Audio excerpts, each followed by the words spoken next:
اللہ جو میں نے سورہ فاتحہ پڑھی ہے، سورہ اخلاص پڑھی ہے، اس کا ثواب عالی جناب صادق بپاری صاحب کے والد محترم کو عطا فرما۔ ہم نے یہ کہا تو ہم نے یہ سورہ فاتحہ سورہ اخلاص تو نماز میں بھی پڑھا تھا نا، اور وہی سورہ فاتحہ سورہ اخلاص ہم نماز کے باہر پڑھ رہے ہیں۔ اب اگر یہی سورہ فاتحہ سورہ اخلاص نماز میں حرام ہے، ناجائز ہے، شرک ہے، بدعت ہے، جتنے لوگ باہر بولتے ہیں، تو یہی کام نماز کے باہر بھی حرام، ناجائز، شرک، بدعت ہونا چاہیے۔ لیکن اگر نماز میں جائز ہے تو ہے کہ نہیں ہے؟ میں یہ وہ ٹاپک اختیار کیا ہوں جو آج محلے کی بھی ضرورت ہے، بیجاپور کی بھی ضرورت ہے، اور ہم سب کی ضرورت ہے کہ نہیں ہے؟ اچھا یہ چیز ہے کہ ہم نے نماز مکمل کیا، آخر میں 2 رکعت والی ہے تو بھی اس میں پڑھنا ہے، اور 4 رکعت والی ہے تو اس میں 2 مرتبہ پڑھنا ہے۔ کیا پڑھنا ہے؟ التحیات للہ والصلوات والطیبات السلام علیک ایھا النبی، جن کا ترجمہ ہوتا ہے یا نبی سلام علیک۔ سبحان اللہ۔ اس کا ترجمہ کیا ہوتا ہے؟ السلام علیک ایھا النبی، یہ نماز میں ہے، یہ تحیات میں ہے۔ تشہد جو ہم پڑھتے ہیں نا اسی میں ہے یہ السلام علیک ایھا النبی، عربی میں ہے، اردو ترجمہ اس کا یہ ہے یا نبی سلام علیک۔ تو میں یہ پوچھتا ہوں، یہ پڑھنا نماز میں سب بولیے جائز ہے؟ اب ہم نے نماز کے باہر کہا السلام علیک ایھا النبی یا نبی سلام علیک، ناجائز کیسے ہو گیا؟ شرک؟ یہ بات سمجھ میں آتی ہے کسی کو؟ سمجھ میں آتی ہے کہ یہی کام نماز میں کریں تو جائز ہے، یہی کام نماز کے باہر کریں تو ناجائز، حرام کیسے ہو جائے گا؟ تو اس مولوی کو پکڑو، نارمل طریقے سے اس کو آپ سمجھائیے کہ بھائی اگر بریانی کھانا ہوٹل میں جائز ہے تو گھر میں بھی کھانا جائز ہے۔ بریانی کھانا اگر گھر میں جائز ہے تو ہوٹل میں بھی جائز ہے۔ بریانی کھانا اگر کسی اور کے دروازے پہ جائز ہے تو ہمارے دروازے پہ جائز ہے۔ اگر بریانی کھانا مسجد میں جائز ہے تو مسجد کے باہر بھی سب بولیے جائز ہے نہیں ہے؟ تو جو نماز میں ہم جو کام نماز میں کرتے ہیں وہ کام ہمارے نماز کے باہر بھی جائز ہے۔ قرآن کا ایک وصول ہے، اپنا وصول مت بناؤ، اپنا طریقہ مت اختیار کرو، وہ طریقہ بناؤ، وہ طریقہ اختیار کرو جو اللہ و رسول نے دیا ہے۔ اور ہم تو یہ کہتے ہیں کہ اگر کسی کو ایک ختم قرآن کا ثواب دینا ہو، ایک ختم قرآن، پورا قرآن شریف پڑھنے میں کتنا ٹائم لگتا معلوم ہے؟ اگر فاسٹ پڑھنے والا ہے آدمی تو 15 سے 20 منٹ میں ایک پارہ پڑھتا ہے۔ اب 20 منٹ کو آپ 30 سے ضرب دو، اتنے گھنٹے لگیں گے آپ کو قرآن شریف پڑھنے میں اگر اتنا فاسٹ ہے، ورنہ تو ایک آدمی کو 1 گھنٹہ 1.5 گھنٹے 2 گھنٹے لگتے ہیں ایک پارہ پڑھنے میں۔ لیکن کہا پیارے آقا علیہ الصلوۃ والتسلیم نے ارشاد فرمایا، لوگوں اگر ایک ختم قرآن کا ثواب کسی کو دینا ہے تو فرمایا 3 بار قل ہو اللہ شریف پڑھو، یہ ختم قرآن کا ثواب ملے گا۔ سبحان اللہ۔ کتنا پڑے گا؟ تو ہم مختصر میں اجلت میں کوئک اگر ہم ایک ختم قرآن کا ثواب دینا چاہے تو 3 مرتبہ قل ہو اللہ شریف پڑھ لیتے ہیں، ایک بار سورہ فاتحہ، 3 بار سورہ اخلاص پڑھ لیتے ہیں، اور ہم کسی کو بخشتے ہیں تو ایک ختم قرآن کا ثواب ملتا ہے۔ سبحان اللہ۔ یہ کام ہم نے نماز میں کیا تھا، جائز ہے، نماز کے باہر کرے تو ناجائز کیسے ہو جائے گا؟ آخر قرآن ہی ہے نا۔ فاتحہ پڑھتے کسی کو گالی دیکھا دے دیتے بھی۔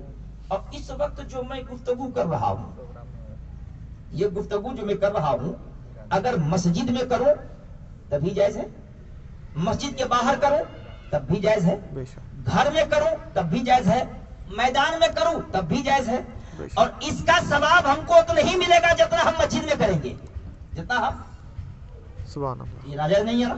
مسجد میں کریں تو ناجائز نہیں ہے، مسجد کے باہر کریں تو اسی کا نام ہم ملا دیتے ہیں۔ سبحان اللہ۔ سبحان اللہ۔ اس میں کرتے کیا ہے؟ میلاد شریف میں، میلاد شریف میں یہ کرتے ہیں کہ ہم نبی کی پیدائش بیان کرتے ہیں۔ سبحان اللہ۔ کیا بیان کرتے ہیں؟ سب بولیے پیدائش۔ اچھے اس محلے میں شاید لوگ برتھ ڈے مناتے ہوں گے نا، اپنے بچوں کا مناتے ہوں گے کہ نہیں مناتے ہوں گے؟ مناتے ہیں نا۔ آج تک کسی مسجد کا امام نے کہا ہے آپ سے کہ ناجائز حرام ہے یہ کرانا، یہ کرنا کرانا؟ کہا ہے آپ کے اس محلے میں؟ میں تو صادق بھائی کے یہاں اس سے پہلے بھی آیا ہوں، لیکن آج بولنے کے لیے تو پہلی مرتبہ آیا ہوں نا۔ اس محلے میں نہیں، پورے بیجاپور میں کسی آدمی نے اگر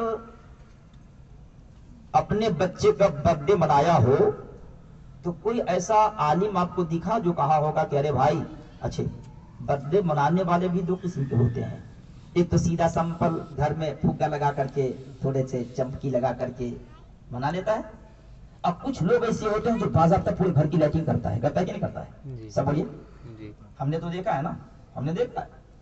وسعت ہے، آپ کے پاس طاقت ہے جتنی اللہ نے دیا ہے تو لوگ پورے گھر کو سجاتے ہیں، پورے محلے کو کھلاتے ہیں، دوست احباب کو کھلاتے ہیں، اور جو آتا ہے تو برتھ ڈے ہے تو بچے کے لیے تحفے بھی لے کے آتے ہیں، ہے نہیں؟ لے کے آتے ہیں کہ نہیں آتے؟ اچھا یہ کسی نے کہا کہ بھائی صادق بھائی ہاں اپنے بچے کا برتھ ڈے منا رہے ہیں، یہ قرآن میں کہاں لکھا ہے، حدیث میں کہاں لکھا ہے؟ صحابہ کرام نے کیا تھا، تابعین نے کیا تھا، تبع تابعین نے کیا تھا، آپ سے پوچھتا ہوں کوئی سوال کرتا ہے آج تک کیا ہے کسی سے؟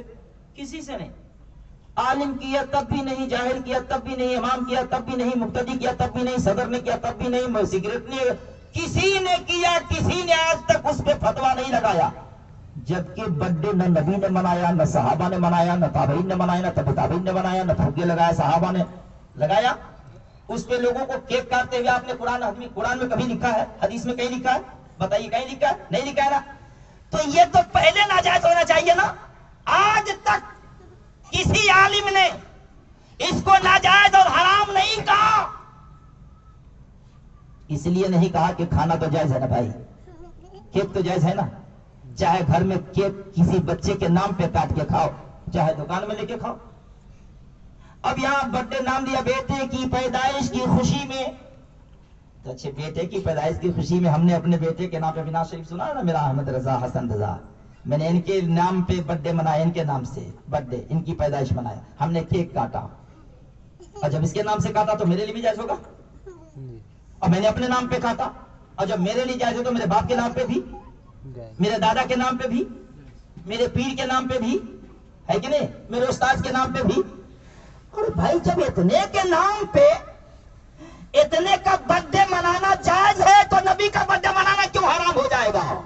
سوال پیدا ہوتا، جب یہی برتھ ڈے ہم مناتے ہیں اپنے لیے تو جائز ہے، گھر سجاتے ہیں جائز ہے، محلے کو کھلاتے ہیں جائز ہے، پھر نبی کے نام پہ میلاد بولے، برتھ ڈے میلاد بولے تو سب بولیے، میلاد بولے تو بھائی وہی جنم دن، میلاد بولے تو جنم دن، اگر ہمارے بیٹے کے نام پہ جنم دن بیٹے کا جائز ہے تو جنم دن رسول اللہ کا بھی جائز ہے۔